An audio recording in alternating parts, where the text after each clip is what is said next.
വിവാഹവും മക്കളും ദൈവവിളിയും. തൊട്ടു മുമ്പത്തെ പ്രഭാഷണത്തില്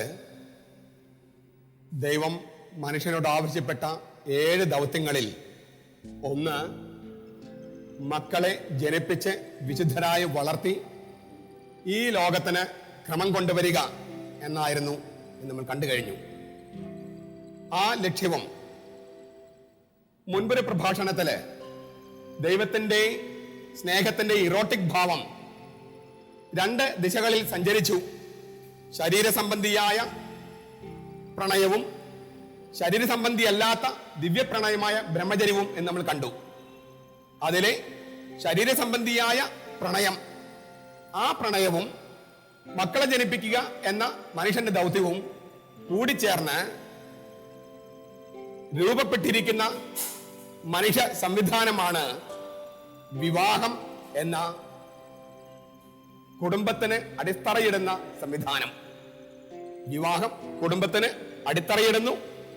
അപ്പോൾ വിവാഹം, അതിലെ സ്നേഹം, അതിലെ മക്കള്, അതോട് ചേർന്ന് ദൈവവിളി, ഇത്തരം കാര്യങ്ങളായിരിക്കും ഈ പ്രഭാഷണത്തില് നമ്മൾ ചർച്ച ചെയ്യുക.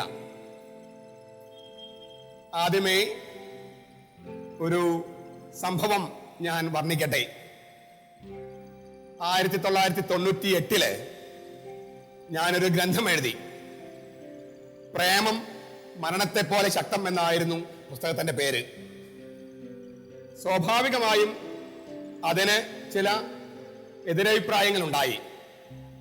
2 പ്രശ്നങ്ങളായിരുന്നു ഉണ്ടായിരുന്നത്. ഒന്ന്, ഒരു വൈദികന് എങ്ങനെയാണ് പ്രേമത്തെക്കുറിച്ചും സ്നേഹത്തെക്കുറിച്ചും എഴുതാൻ കഴിയുക എന്നതായിരുന്നു ആദ്യത്തെ പ്രശ്നം. രണ്ടാമത്തെ പ്രശ്നം, പ്രേമത്തെക്കുറിച്ച് എഴുതാൻ പാടുണ്ടായിരുന്നോ എന്നുള്ളതായിരുന്നു. കാരണം ദൈവത്തിന്റെ സ്നേഹം ഇറോട്ടിക് സ്നേഹമാണ് എന്ന ധ്വനിയില് ഞാൻ ചില കാര്യങ്ങൾ ആ ഗ്രന്ഥത്തിൽ അവതരിപ്പിച്ചിരുന്നു. അപ്പോൾ ചില അച്ഛന്മാര് എനിക്ക് കത്തുകൾ എഴുതി. ആ കത്തുകളിൽ സ്നേഹത്തോടു കൂടി തന്നെ, എന്റെ സ്നേഹിതന്മാരായ വൈദികരാണ്, സ്നേഹത്തോടു കൂടി തന്നെ അവർ പറഞ്ഞു, ഇങ്ങനെയൊന്നും നീ എഴുതരുത്. ദൈവത്തിന്റെ സ്നേഹത്തിന് ഇറോട്ടിക് ഭാവമുണ്ട് എന്നൊക്കെ പറഞ്ഞാൽ അത് ദൈവസ്നേഹത്തെ വ്യഭിചരിക്കലായിട്ട് മാറും. അതിനാൽ നീ അങ്ങനെയൊന്നും എഴുതരുത് എന്ന് സ്നേഹത്തോടു കൂടി എന്നെ ഉപദേശിച്ചു. അങ്ങനെ എഴുതിയ അച്ഛന്മാരിൽ ഒരച്ഛൻ പിന്നീട് 2006 വീണ്ടും എനിക്കൊരു കത്തെഴുതി. ആ കത്തിന്റെ രത്നചുരുക്കം ഇങ്ങനെയായിരുന്നു: പ്രിയപ്പെട്ട ജോസച്ച, ഞാൻ പണ്ട് അച്ഛന് ഒരു കത്തെഴുതിയിരുന്നു. പ്രേമം മരണത്തെ പോലെ ശക്തം എന്ന പുസ്തകത്തിൽ അങ്ങ് അവതരിപ്പിച്ച ചില ആശയങ്ങളോടായിരുന്നു എനിക്ക് എതിർപ്പ്. എന്നാൽ ഇപ്പോൾ ഞാൻ തിരിച്ചറിയുന്നു, അച്ഛൻ എഴുതിയ സംഗതി സത്യമാണ്. കാരണം ദൈവത്തിന്റെ സ്നേഹത്തിന് ഈറോസ് എന്നൊരു ഭാവമുണ്ട് എന്ന് ഞാനിപ്പോൾ തിരിച്ചറിയുന്നു. കാരണം മാർപ്പാപ്പയുടെ ആദ്യത്തെ ചാക്രിക ലേഖനം ദേവുസ് കാരിത്താസ് എസ്റ്റ്, ദൈവം സ്നേഹമാകുന്നു എന്ന ചാക്രിക ലേഖനം ഞാൻ വായിച്ചു. അതിൽ മാർപ്പാപ്പ എഴുതിയിട്ടുണ്ട്, ദൈവത്തിന്റെ സ്നേഹം ഈറോസ് കൂടിയാണ്. അദ്ദേഹം മുൻപ് കത്തെഴുതിയതിന് മാപ്പ് ചോദിച്ചുകൊണ്ട് കൂടിയായിരുന്നു ഈ കത്ത്. ഞാൻ പറഞ്ഞു വന്നത്, ദൈവത്തിന്റെ ഈറോസ് എന്ന് പറയുന്ന ആ സ്നേഹത്തെക്കുറിച്ച് നമ്മൾ ധാരാളം ചിന്തിച്ചതാണ്. ആ സ്നേഹത്തിന്റെ പ്രായോഗിക മാനമാണ് വിവാഹം. ഒരു അച്ഛന് ഇതേക്കുറിച്ച് എങ്ങനെ പറയാൻ കഴിയും എന്ന് പലരും സംശയം ഉന്നയിച്ചിട്ടുണ്ട്. ഞാൻ എന്റെ അനുഭവം മാത്രം പറയാം. എന്റെ രൂപതയില് വിവാഹത്തിന് ഒരുങ്ങുന്നവർക്ക് ക്ലാസ്സുകളുണ്ട്. 3-4 ദിവസം നീണ്ടു നിൽക്കുന്ന ക്ലാസ്സുകൾ. അത് തുടങ്ങിയ കാലയളവില് എല്ലാ ക്ലാസ്സുകളും എടുത്തിരുന്നത് ഞാനാണ്. ഒരു 20,000 യുവാക്കളെങ്കിലും ആൺകുട്ടികളും പെൺകുട്ടികളുമായി എന്റെ ക്ലാസ്സുകൾ കേട്ടുപോയിട്ടുണ്ട്. അതിൽ പലരുടെയും വിവാഹം കഴിഞ്ഞ് അവരുടെ ജീവിതത്തിൽ പ്രശ്നങ്ങൾ ഉണ്ടായപ്പോൾ അവർക്ക് എന്നെ പരിചയമുള്ളതിനാൽ അവര് എന്റെ അടുക്കല് ചില ഉപദേശങ്ങൾ തേടി വന്നിട്ടുണ്ട്. അങ്ങനെ 100 കണക്കിന് ജീവിതങ്ങളില്, വിവാഹം കഴിച്ചവരുടെ ജീവിതങ്ങളില് പ്രശ്നങ്ങള് ഞാൻ അറിയാനും അവർ പങ്കുവെച്ചതനുസരിച്ച് മനസ്സിലാക്കാനും, ഇങ്ങനെ ജീവിതാനുഭവങ്ങൾ എന്ന് പറയുന്നത് ധാരാളമുണ്ട്. വിവാഹം കഴിക്കുന്ന വ്യക്തിക്ക് അയാളും അയാളുടെ ഭാര്യയോ ആ ഭാര്യയും ഭർത്താവും അത്തരമൊരു അനുഭവമേ ഉള്ളൂ. എന്നാൽ ഈ ലോകത്തിന് ഓരോ വിവാഹ ബന്ധങ്ങളും ഓരോ തരത്തിലുള്ളതാണ്.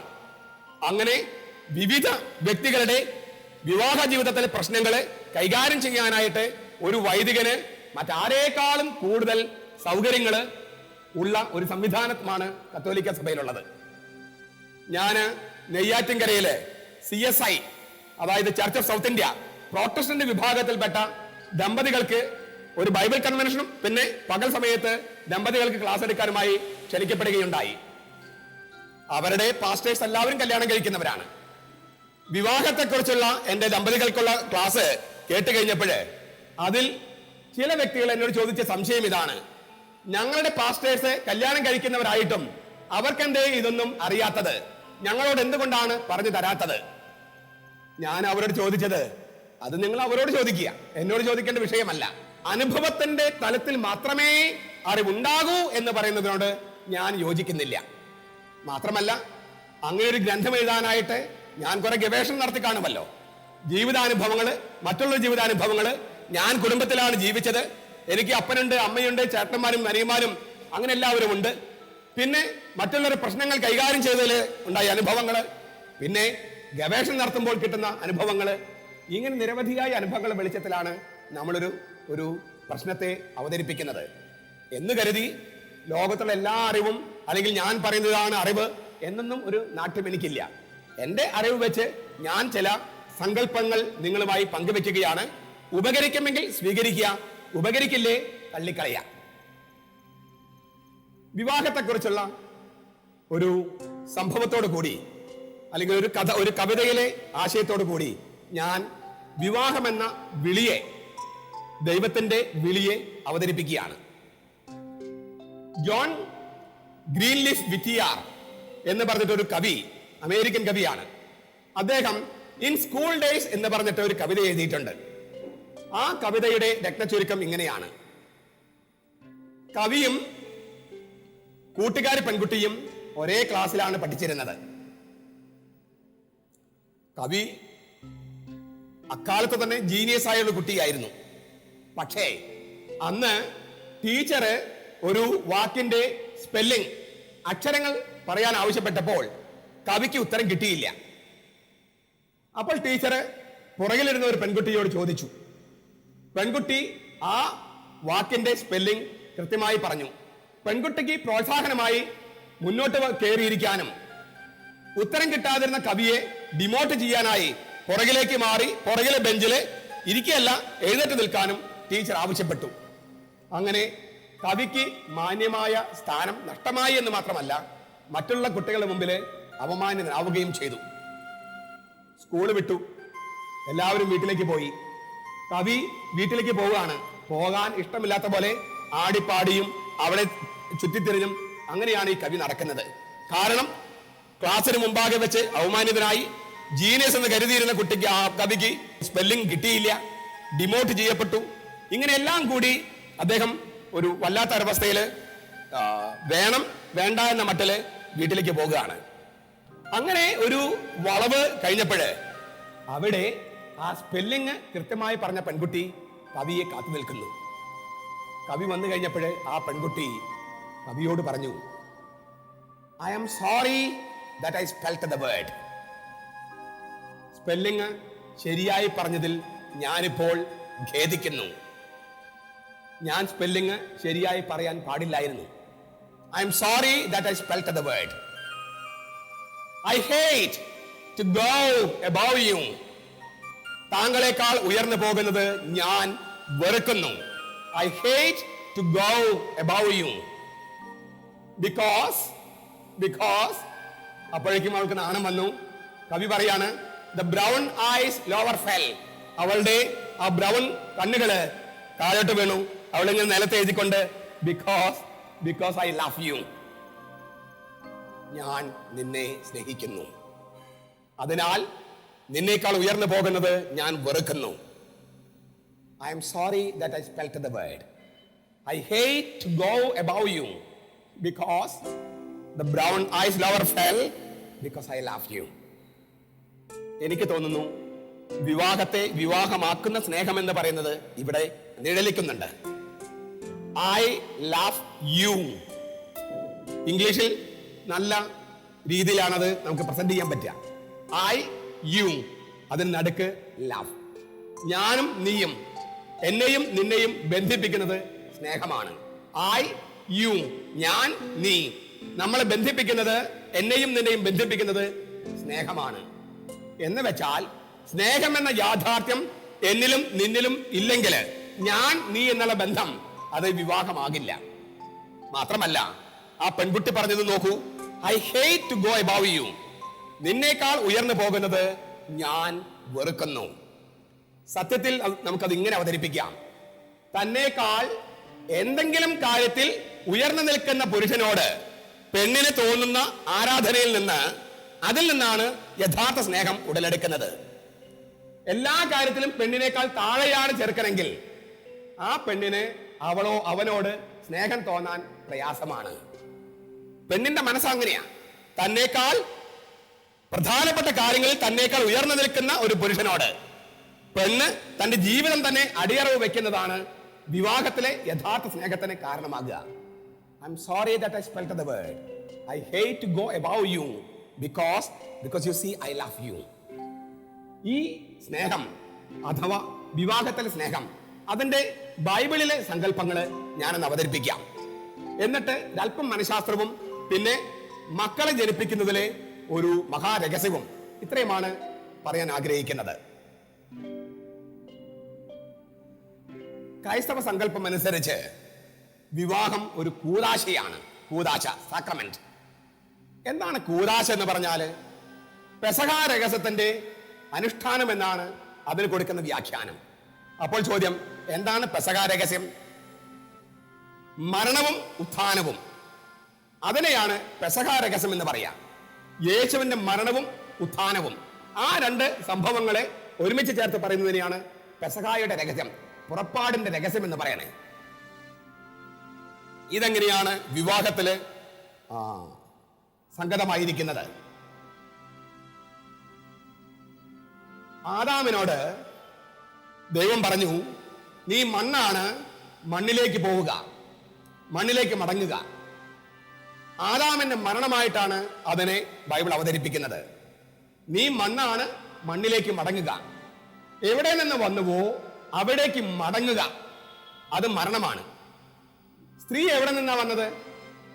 സ്ത്രീ വന്നത് പുരുഷന്റെ പാർശ്വത്തിൽ നിന്ന്, ചിലര് പറയും വാരിയലിൽ നിന്ന്. നമുക്ക് അതേക്കുറിച്ച് അല്പം കഴിഞ്ഞ് ചിന്തിക്കാം. പുരുഷന്റെ പാർശ്വത്തിൽ നിന്നാണ് സ്ത്രീ ഉണ്ടായത്. നരനിൽ നിന്ന് എടുക്കപ്പെട്ടതിനാൽ നാരി എന്ന് വിളിക്കപ്പെടും എന്നാണ് ബൈബിളിൽ എഴുതിയിരിക്കുന്നത്. നരനിൽ നിന്ന്, മനുഷ്യനിൽ നിന്ന് എടുക്കപ്പെട്ടതിനാൽ മനുഷ്യ എന്ന് വിളിക്കപ്പെടുമെന്ന് തമിഴില്. നരനിൽ നിന്ന്, പുരുഷനിൽ നിന്ന് എടുക്കപ്പെട്ടവളാണ് സ്ത്രീ. അപ്പോൾ സ്ത്രീ എടുക്കപ്പെട്ട ഉറവിടം പുരുഷനാണെങ്കിൽ ആ ഉറവിടത്തിലേക്ക് സ്ത്രീ തിരിച്ചു വരുന്നതാണ് വിവാഹം. ഉറവിടത്തിലേക്ക് തിരിച്ചു പോകുന്നത് മരണമാണ് എന്നല്ലേ ഞാൻ പറഞ്ഞത്? സ്ത്രീയുടെ ഉറവിടമായ പുരുഷനിലേക്ക് സ്ത്രീ തിരിച്ചു വരുന്നതാണ് വിവാഹമെങ്കിൽ അതൊരു മരണമാണ്. സ്ത്രീയുടെ മരണമാണ് വാസ്തവത്തിൽ വിവാഹം എന്ന് പറയുന്നത്. പക്ഷേ മരണം അന്ത്യമല്ല. പിന്നെന്താണ്? മരണം ഉത്ഥാനത്തിനുള്ള സ്റ്റെപ്പാണ്, ചവിട്ടുപടിയാണ്. മരിച്ചു ഉയർക്കുന്നു, അപ്പോഴാണ് പെസഹരഹസ്യമാകുന്നത്. നമുക്കത് ഇങ്ങനെ അവതരിപ്പിക്കാം. സ്ത്രീ അവളിൽ തന്നെ മരിച്ച് അവനിൽ ഉയർക്കുന്നതാണ് വിവാഹം. അതുപോലെ അവൻ അവനിൽ തന്നെ മരിച്ച് അവളിൽ ഉയർക്കുന്നതാണ് വിവാഹം. വിവാഹം കഴിഞ്ഞ സ്ത്രീ പുരുഷന്മാർക്ക് തങ്ങളുടേതായ സ്വന്തമായ ഇഷ്ടങ്ങളില്ല. അവര് മരിച്ചു. സ്ത്രീ അവളിൽ തന്നെ മരിച്ച് ഇനി അവനിൽ ഉയർക്കുകയാണ്. അപ്പോൾ മരണവും ഉയർപ്പും വിവാഹ ജീവിതത്തിൽ അനുഭവിക്കുകയാണ്. അതുകൊണ്ടാണ് അത് ഒരു കൂദാശയായിരിക്കുന്നത്, പെസഹരഹസ്യമായതുകൊണ്ട്, മരണവും ഉയർപ്പും ഉള്ളത് കൊണ്ട്. അതേ അർത്ഥത്തിൽ തന്നെ പുരുഷനെ കുറിച്ചും നമുക്ക് ഇങ്ങനെ പറയാം, അവൻ അവനിൽ തന്നെ മരിച്ച് അവളിൽ ഉയർക്കുകയാണ്. ഇനി അവന് അവന്റേതായ ഇഷ്ടങ്ങളില്ല, അവർക്ക് പൊതുവായ ഇഷ്ടങ്ങളേ ഉള്ളൂ.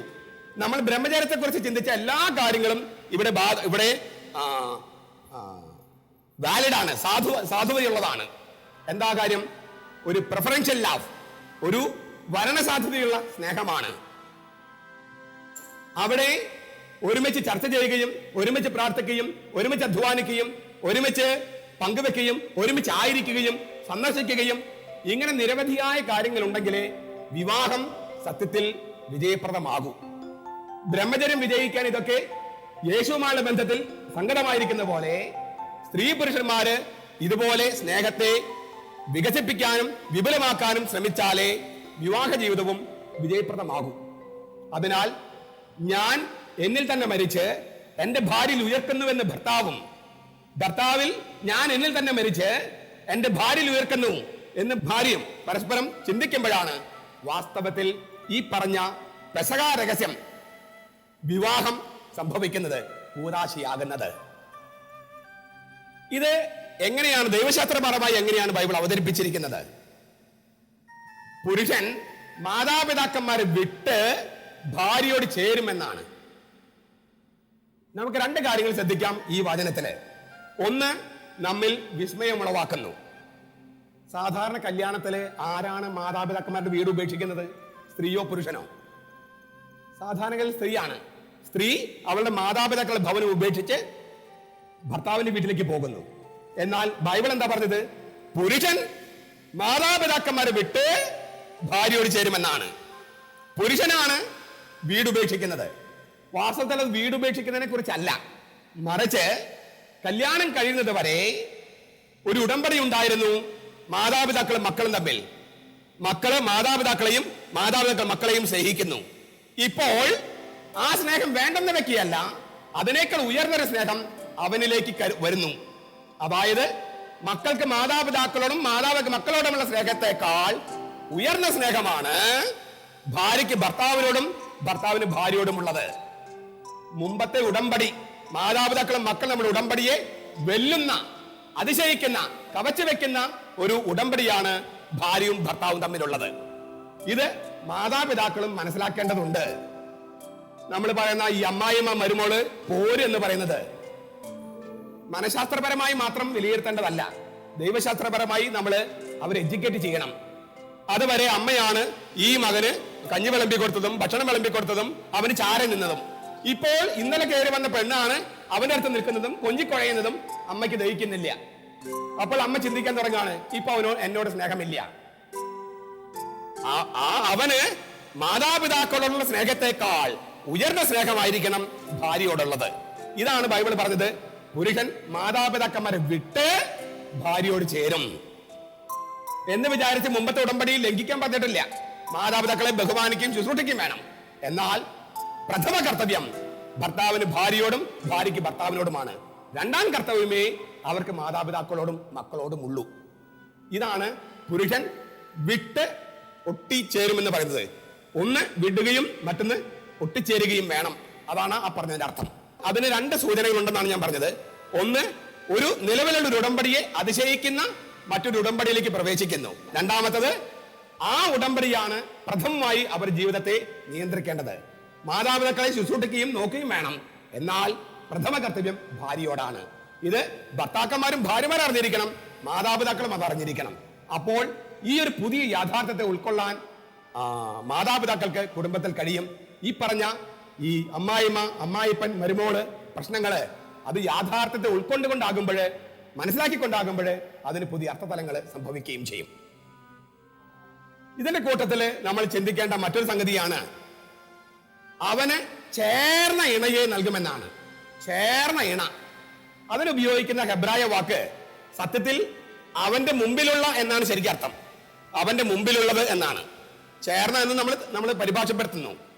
എന്ന് വെച്ചാൽ പുരുഷന് ഒപ്പമുള്ള, അവന്റെ മുന്നിലുള്ള വ്യക്തിയാണ് സ്ത്രീ.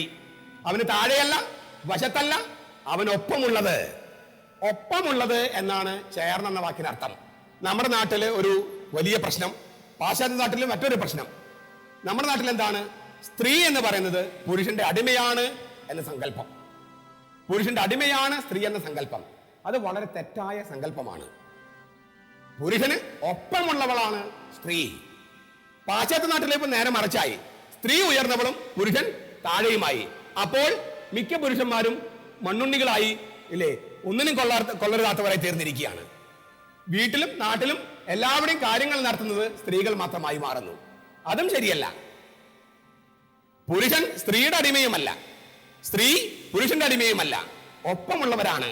അതിനാണ് ചേർന്ന ഇണ എന്ന് പറയുന്നത്. അതിനെ ഒന്നുകൂടി അടിവരയിട്ട് ഉറപ്പിക്കുകയാണ്. പുരുഷന്റെ പാർശ്വത്തിൽ നിന്നാണ് നമ്മൾ തെറ്റായി തർജ്ജമ ചെയ്യാണ്. സേല എന്ന വാക്ക് തെറ്റായി തർജ്ജമ ചെയ്യാണ് വാരിയൽ എന്ന്. വാരിയൽ എന്നല്ല അതിന്റെ പരിഭാഷ. പാർശ്വം എന്താണ്?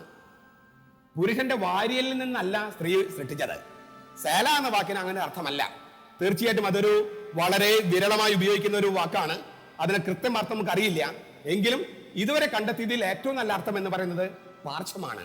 പാർശ്വം എന്ന് വെച്ചാൽ പുരുഷന് തലയിൽ നിന്നല്ല, കാലിൽ നിന്നുമല്ല സ്ത്രീ, പാർശ്വത്തിൽ നിന്നാണ്. അവനോട് ഒപ്പത്തിനൊപ്പം തോളോട് തോള് ചേർന്ന് നിൽക്കുന്ന ഇണ. ഇണയും തുണയുമായി എന്ന വാക്കും ഇവിടെ പ്രാധാന്യമുള്ളതാണ്. തുണ എന്നുള്ളത് ഉപയോഗിച്ചിരിക്കുന്ന വാക്ക് ദൈവിക തുണ എന്നാണ് അർത്ഥം ശരിക്കും. Divine helper. അപ്പൊ സ്ത്രീ പുരുഷന് നൽകപ്പെട്ട ഏതെങ്കിലും തുണയല്ല, ദൈവമായിട്ട് ദിവ്യമായി നൽകപ്പെട്ട തുണയാണ്. എന്ന് വെച്ചാൽ പുരുഷന്റെ ഒപ്പമുള്ള ദൈവത്തിന്റെ സാന്നിധ്യമാണ് സ്ത്രീ. പുരുഷനൊപ്പമുള്ള ദൈവത്തിന്റെ സാന്നിധ്യമാണ് God's presence with the man. അതുപോലെ തന്നെ സ്ത്രീയോടൊപ്പമുള്ള ദൈവത്തിന്റെ സാന്നിധ്യമാണ് പുരുഷൻ. അപ്പോ ദിവ്യ സാന്നിധ്യമാണ്, സേക്രഡ് പ്രസൻസ് ആണ് സ്ത്രീയും പുരുഷനും പരസ്പരം. ഇത് പരസ്പരം ബഹുമാനിക്കാനും ആദരിക്കാനും നമ്മെ പ്രേരിപ്പിക്കേണ്ടതല്ലേ? Divine helper. ദൈവം മാത്രം നമുക്ക് പോരാ, ദൈവത്തോടൊപ്പം ദൈവിക തുണ വേണം. അങ്ങനെ ദൈവം നൽകിയതാണ് സ്ത്രീ എന്ന് പറയുന്നത്. അതിനാൽ സ്ത്രീയെ നമ്മുടെ തോളോട് തോള് ഒപ്പത്തിനൊപ്പം നിൽക്കുന്ന വ്യക്തിയായി, ആളായി കരുതണമെന്ന് നമ്മോടും പാശ്ചാത്യ നാട്ടിലെ സ്ത്രീകളോട് പറയാണ്, പുരുഷനെ തോളോട് തോട് നിങ്ങളുടെ ഒപ്പത്തിനൊപ്പമുള്ള ആളുകളായി കാണണമെന്ന് യൂറോപ്പിലും അവരോട് പറയാണ്. അസ്ഥിയാണ് എന്നർത്ഥമാണ് ശരിയെന്ന് കരുതുക. അങ്ങനെയെങ്കിൽ അതിന് മറ്റൊരു മാനം കൂടി കൈവരികയാണ്. അസ്ഥി അല്ല എന്ന് ഞാൻ പറയാൻ പറ്റില്ല എന്ന് ഞാൻ പറഞ്ഞില്ല, മെച്ചപ്പെട്ട പരിഭാഷ എന്നാണ് ഞാൻ പറഞ്ഞത്. അസ്ഥിയാണെങ്കിൽ ആദാം ഹവ്വയോട് പറഞ്ഞൊരു പോയിന്റ് ഉണ്ട്, നീ എന്റെ അസ്ഥിയുടെ അസ്ഥിയും മാംസത്തിന്റെ മാംസവുമാണ്. അസ്ഥി എന്ന് ഹെബ്രായ ഭാഷയിൽ പറയുമ്പോൾ ശക്തി എന്ന അർത്ഥം, ബലം, ശക്തി, ബലം. മാംസം എന്ന് പറഞ്ഞാൽ ബലഹീനത. അപ്പോൾ ആദാം ഹവ്വയോട് എന്താ പറയുന്നത്? എന്റെ അസ്ഥിയുടെ അസ്ഥിയാണ് നീ, എന്റെ ശക്തി നീയാണ്. എന്റെ മാംസത്തിന്റെ മാംസമാണ് നീ, എന്റെ ബലഹീനതയും നീയാണ്. പുരുഷന്റെ ശക്തി സ്ത്രീയാണ്, അവന്റെ ബലഹീനതയും സ്ത്രീ തന്നെ. ഇത് മറിച്ചും പറയാം, സ്ത്രീയുടെ ശക്തി പുരുഷനാണ്, അവളുടെ ബലഹീനത പുരുഷൻ തന്നെ. പരസ്പരം പൂരകമാണ് സ്ത്രീയും പുരുഷനും എന്നാണ് ഈ പറഞ്ഞതിന്റെ അർത്ഥം. പണ്ട് ഓപ്പോസിറ്റ് സെക്സ് നമ്മൾ പറയാറ്, വിരുദ്ധ ചേരിയിലുള്ള സ്ത്രീയും പുരുഷനും, ഓപ്പോസിറ്റ് സെക്സ്. അതത്ര ശരിയായ വാക്കല്ല, കോംപ്ലിമെന്ററി സെക്സ് എന്നാണ് ഇപ്പോൾ ഉപയോഗിക്കുന്നത്. പരസ്പരം പൂരകമാണ് സ്ത്രീയും പുരുഷനും. പകുതി പകുതി എന്ന സങ്കല്പത്തിലാണ് വാസ്തവത്തിൽ സ്ത്രീയും പുരുഷനും. ഇത്രയും അവതരിപ്പിക്കുമ്പോൾ ബൈബിള് വിവാഹത്തെ കാണുന്നത് ദൈവവും മനുഷ്യവർഗവും തമ്മിലുള്ള വൈവാഹിക ബന്ധത്തിന്റെ തീർത്തും ശാരീരികമായിട്ടുള്ള അർത്ഥത്തിൽ തന്നെയുള്ള ഒരു പ്രയോഗമാനമാണ് വിവാഹം എന്നാണ്. ദൈവത്തിന്റെ ഇറോട്ടിക് സ്നേഹം പ്രയോഗത്തിൽ വരുമ്പോൾ വിവാഹം എന്ന കൂദാശയായിട്ട് മാറും. അതിനാൽ തന്നെ ദൈവം അതിനെ സംവിധാനം ചെയ്തിരിക്കുന്ന വിധത്തിൽ വേണം വൈവാഹിക ബന്ധത്തിലെ സ്നേഹത്തെ ഉപയോഗിക്കാൻ. ആ വാക്ക് ഉപയോഗിക്കാമെങ്കിൽ സ്നേഹം ജീവിക്കേണ്ടത് ദൈവത്തിന്റെ മനസ്സിന് ചേർന്ന തരത്തിലായിരിക്കണം. ദൈവത്തിന് മനസ്സിൽ നിന്നാണ് ഈ സ്നേഹം വരുന്നതെങ്കിൽ ദൈവത്തിന് ചേർന്ന വിധത്തിൽ തന്നെ വേണം അത് ഉപയോഗിക്കാൻ. നമ്മുടെ നാട്ടില് ചോദിക്കുന്ന ഒരു ചോദ്യമുണ്ട്, ഈ ലെസ്ബിയൻ മാരേജസ്, സ്ത്രീയും തമ്മിൽ കല്യാണം കഴിക്കുന്നതും പുരുഷനും കല്യാണം കഴിക്കുന്നതും എന്താ തെറ്റ്? രണ്ട് പ്രധാനപ്പെട്ട പ്രശ്നങ്ങൾ മാത്രം ഞാൻ ചൂണ്ടിക്കാണിക്കുന്നു. ഇത് വലിയൊരു പ്രശ്നമാണ്. ഒന്ന്, ദൈവത്തിൽ വിശ്വസിക്കുന്നുണ്ടെങ്കിൽ ദൈവം ലൈംഗികതയ്ക്കും വിവാഹത്തിനും അനുവദിച്ച രീതിയിലേ അത് സംഭവിക്കാവൂ എന്നുള്ളതാണ് ഒന്നാമത്തെ പോയിന്റ്. രണ്ടാമത്തത്, ഒരു തൃഷ്ണ, ഒരു ആഗ്രഹം തോന്നി എന്നതിനാൽ അത് മാത്രമാണ് ശരിയെന്ന് വിചാരിക്കുന്നത് ശരിയാണോ? ഉദാഹരണം പറഞ്ഞാൽ ഈഡിപ്പസ് കോംപ്ലക്സ് എന്ന് പറഞ്ഞിട്ട് ഒരു പ്രശ്നമുണ്ടല്ലോ. അതായത് വീട്ടില് അപ്പന് അല്ലെങ്കിൽ അച്ഛന് പെൺകുട്ടികളോട് ഒരല്പം ആകർഷണം കൂടുതൽ തോന്നും, അമ്മമാർക്ക് ആൺകുട്ടികളോട് ആകർഷണം കൂടുതൽ തോന്നും. ഇതിനെയാണ് ഈഡിപ്പസ് കോംപ്ലക്സ് എന്ന് പറയുന്നത്. അത് സാധാരണഗതിയിൽ കുട്ടികൾ വലുതായി വരുമ്പോൾ സ്വാഭാവികമായും മാഞ്ഞു പോകും. എനിക്കിങ്ങനെ ആകർഷണം തോന്നി, അതിനാൽ എനിക്ക് എന്റെ മോളെ ഉപയോഗിക്കണം എന്ന് അപ്പം പറഞ്ഞാല് അതിനെയാണ് മൃഗത്തെക്കാൾ മോശം എന്ന് നമ്മൾ പറയുന്നത്. മൃഗത്തെക്കാൾ മോശം. നമ്മളെ ഉള്ളിലുണ്ടാകുന്ന ഒരു ചെറിയ വികാരം അത് ശാശ്വത വികാരമാണെന്ന് കരുതി അതിന് പാലൂട്ടിയാൽ അത് മൃഗീയ വാസനയായിട്ട് മാറും. അപ്പോൾ ഒരു തോന്നലുണ്ടായി എന്ന കാരണത്താൽ അതാണ് ശരിയായ പാത എന്ന് ചിന്തിക്കാൻ പാടില്ല. നമ്മൾ മനുഷ്യനെ പറ്റി ചിന്തിച്ചപ്പോൾ 3 കാര്യങ്ങളാണ് മൃഗത്തിൽ നിന്ന് മനുഷ്യനെ വേർതിരിക്കുന്നത് എന്ന് കണ്ടായിരുന്നു. ചിന്തിക്കാനുള്ള കഴിവ്, സ്നേഹിക്കാനുള്ള കഴിവ്, സ്വാതന്ത്ര്യത്തോടെ തിരഞ്ഞെടുക്കാനുള്ള കഴിവ്. ചിന്താശക്തി മൃഗവാസനയെ കവച്ചു വെക്കുന്നില്ലെങ്കിൽ നമ്മൾ മൃഗത്തേക്കാൾ അധപതിക്കും. എനിക്ക് ഒരു ആൺകുട്ടിയോട് ഒരല്പം ആകർഷണം തോന്നി, പല കാരണങ്ങൾ കൊണ്ട്. ഉടനെ തന്നെ എന്നിലുള്ള ആകർഷണമല്ലേ, അത് ശരിയല്ലേ, ഞാനും ഉപയോഗിക്കണ്ടേ എന്ന് പറഞ്ഞാൽ ഈ ലോകത്തിൽ തിന്മയ്ക്ക് അതിരില്ലാതെ വരും. അത് പാപത്തിന്റെ ഭീമാകാരമായ രൂപങ്ങൾ സൃഷ്ടിക്കും. ഇപ്പോ അതല്ലേ സംഭവിക്കുന്നത്? നമ്മുടെ വീടുകളിൽ പല അമ്മമാർക്കും അവരുടെ പെൺമക്കളെ അപ്പന്റെ കൂടെ തനിച്ചാക്കി പോകാൻ പറ്റാത്തൊരവസ്ഥയുണ്ട്. എന്താണ് കാരണം? ഇത് നമ്മുടെ വീടുകളിൽ, നമ്മുടെ ചുറ്റുവട്ടത്തൊക്കെ നടക്കുന്ന സംഗതിയാണ്. അത് വലിയ പ്രശ്നം ഉണ്ടാക്കുകയും ചെയ്യുന്നു. അതിനാൽ ചിന്താശക്തി എന്ന് പറയുന്ന ആ സംഗതിയെ നമ്മൾ മാറ്റി നിർത്തിയാൽ നമ്മൾ മൃഗത്തേക്കാൾ താഴെ പോകും എന്നുള്ള കാര്യം ഓർക്കുക. കൂട്ടത്തില് ഇങ്ങനെ ഈ ചിന്തകളെ, അതായത് ഈ വികാരങ്ങളെ കവച്ചു വെക്കാനുള്ള ശക്തി ചിന്തയ്ക്ക് ഉണ്ട് എന്ന് ബോധ്യപ്പെടുക. അപ്പോഴാണ് നമ്മൾ മനുഷ്യരാകുന്നുള്ളൂ എന്നും തിരിച്ചറിയുക. നമ്മുടെ ഈ ചർച്ചയില് ദൈവസങ്കല്പത്തിലുള്ള വിവാഹം എന്ത് എന്നും അതിന്റെ കൂട്ടത്തില് നമ്മൾ അറിഞ്ഞിരിക്കേണ്ട ചില മനഃശാസ്ത്ര യാഥാർത്ഥ്യങ്ങൾ എന്ത് എന്നും സൂചിപ്പിക്കുകയുണ്ടായി. ഈ മനഃശാസ്ത്ര യാഥാർത്ഥ്യങ്ങള് അതിന്റെ ജനിതക യാഥാർത്ഥ്യങ്ങളുമായി ബന്ധപ്പെടുത്തി സംസാരിക്കാനാണ് ഞാൻ ആഗ്രഹിക്കുക. ഞാനൊരു മനഃശാസ്ത്രജ്ഞനല്ല, ജനറ്റിക്സും അതിനകത്തൊരു എക്സ്പെർട്ട് അല്ല ഞാൻ. എങ്കിലും സാധാരണഗതിയിൽ സംഭവിക്കുന്ന കാര്യങ്ങൾ, മനഃശാസ്ത്രപരമായ വ്യത്യാസങ്ങൾ എന്തുകൊണ്ടാണ് എന്ന് ചർച്ച ചെയ്യുമ്പോൾ നമ്മളൊരു റിവേഴ്സ് ഓർഡറിലാണ് പോവുക.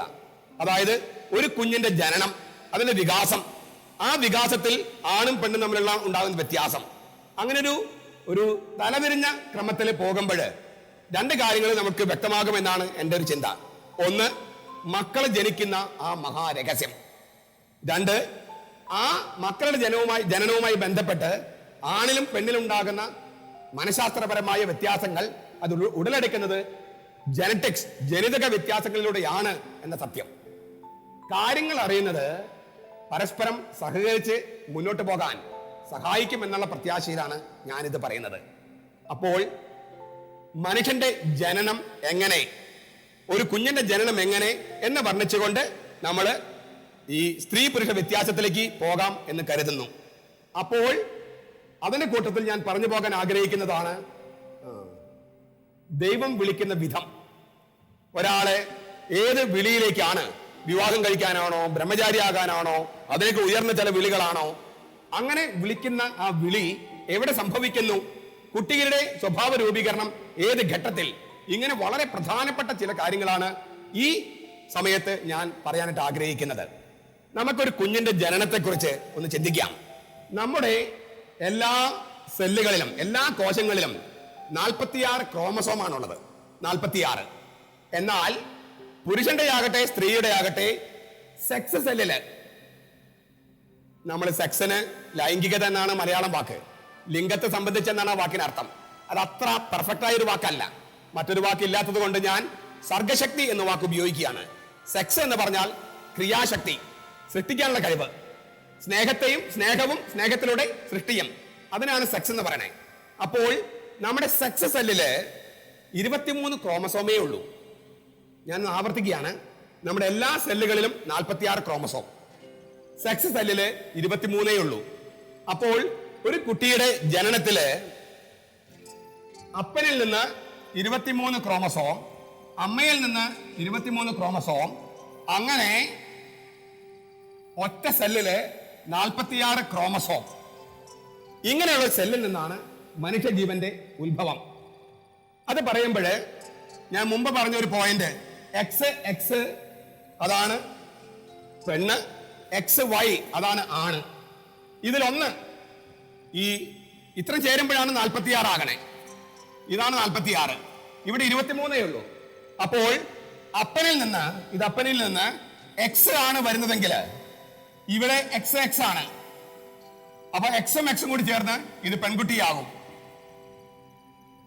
ഈ അപ്പനിൽ നിന്ന് വരുന്നത് എക്സ് അല്ല വൈ ആണെന്ന് കരുതുക. അപ്പൊ വൈയും ഈ എക്സും കൂടി ചേർന്ന് ഇത് ആൺകുട്ടിയാകും. അപ്പൊ ആൺകുട്ടിയോ പെൺകുട്ടിയോ നിശ്ചയിക്കുന്നത് പുരുഷനിൽ നിന്ന് വരുന്ന, അപ്പനിൽ നിന്ന് വരുന്ന സെല്ലാണ്. പണ്ടൊക്കെ കരുതിയിരുന്നത് സ്ത്രീയാണ് ആണിനെയും പെണ്ണിനെയും നിശ്ചയിച്ചിരുന്നത് എന്നാണ്. നിനക്ക് ഒരു ആൺകുട്ടിയെ തരാൻ കഴിഞ്ഞില്ല എന്ന് പലപ്പോഴും പുരുഷൻ പറയുന്നു. പുരുഷനാണ് ആൺകുട്ടിയാണോ പെൺകുട്ടിയാണോ എന്ന് നിശ്ചയിക്കുന്നത്. അവന് സ്വയമേവ തീരുമാനിക്കാൻ കഴിയില്ല. കുറച്ചൊക്കെ പറ്റും, എങ്കിൽ അത്ര അധികം പറ്റില്ല. ചുരുക്കത്തില് 23 ക്രോമസോം എക്സ് ആണോ വൈ ആണോ പുരുഷനിൽ നിന്ന് വരുന്നത്, അതിനെ ആസ്പദമാക്കിയിട്ടാണ് ഈ കുട്ടി ആണാണോ പെണ്ണാണോ എന്ന് നിശ്ചയിക്കപ്പെടുക. ഈ 23 ക്രോമസോം പുരുഷനിൽ നിന്നും 23 സ്ത്രീയിൽ നിന്നും വന്ന് 46 ക്രോമസോം ഉള്ള ഒറ്റ സെല്ല്. ആ സെല്ലിനെ ശാസ്ത്രം വിളിക്കുന്ന പേരാണ് സൈഗോട്ട്. സൈഗോട്ട്. സാധാരണഗതിയിൽ ഈ സൈഗോട്ട് എന്ത് സംഭവിക്കും? നേരെ പിളരും. ഈ രണ്ട് ഭാഗത്തിനും ഒരു കുട്ടിയാകാനുള്ള, ഫുൾ ഫ്ലഡ്ജഡ് ഹ്യൂമൻ ബീയിങ്, പരിപൂർണതയുള്ള ഒരു മനുഷ്യ ശിശു ആകാനുള്ള കഴിവുണ്ട് രണ്ട് ഭാഗത്തിനും. അത് ഒന്നുകൂടി പിളരും. അപ്പോൾ 4 ഭാഗമായി. ഈ 4 ഭാഗത്തിനും ഒരു ശിശുവാകാനുള്ള കഴിവുണ്ട്, സാധിക്കും. അത് ഒരു പ്രാവശ്യം കൂടി പിളരും. അപ്പോൾ 8 ഭാഗമായി. ഈ 8 കഷണങ്ങൾക്കും ഒരു ശിശുവാകാനുള്ള സാധ്യതയുണ്ട്. ഇനി കോശങ്ങൾ പിളരും, പക്ഷേ ശിശുവാകാനുള്ള സാധ്യത ഇതോടെ തീർന്നു. എന്ന് വെച്ചാൽ ഈ വിഭജനത്തോടു കൂടി ശിശുവാകാനുള്ള സാധ്യതയുടെ പിളർപ്പ് തീരെയാണ്. അതായത് ഒരു പ്രസവത്തിൽ 8ൽ കൂടുതൽ കുഞ്ഞുങ്ങൾ ഉണ്ടാകാൻ കഴിയില്ല. നോർമൽ കേസിൽ ദൈവത്തിന് എന്ത് മാറ്റവും വരുത്താം. നോർമൽ കേസിൽ ഒരു പ്രസവത്തിൽ 8ൽ കൂടുതൽ കുഞ്ഞുങ്ങൾ ഉണ്ടാകാൻ കഴിയില്ല. എന്റെ ഓർമ്മ ശരിയാണെങ്കിൽ ഗിന്നസ് ബുക്കിൽ ഒരു അമ്മ സ്ഥാനം പിടിച്ചിരിക്കുന്നത് 72 കുഞ്ഞുങ്ങളെ പ്രസവിച്ചിട്ടുണ്ട്. ആദ്യത്തെ 2 പ്രസവത്തിൽ 8 കുഞ്ഞുങ്ങൾ വീതമാണെന്നാണ് എന്റെ അറിവ്. ഒരു 2-3 വർഷങ്ങൾക്ക് മുമ്പ് പത്രങ്ങളിലൊക്കെ വാർത്തയുണ്ടായിരുന്നു ഒരു മുസ്ലിം പെൺകുട്ടിക്ക് 7 കുട്ടികൾ ഉണ്ടായത്. അതാണ് ഈ അടുത്ത കാലത്തുണ്ടായ ഹയസ്റ്റ് നമ്പർ. അപ്പോൾ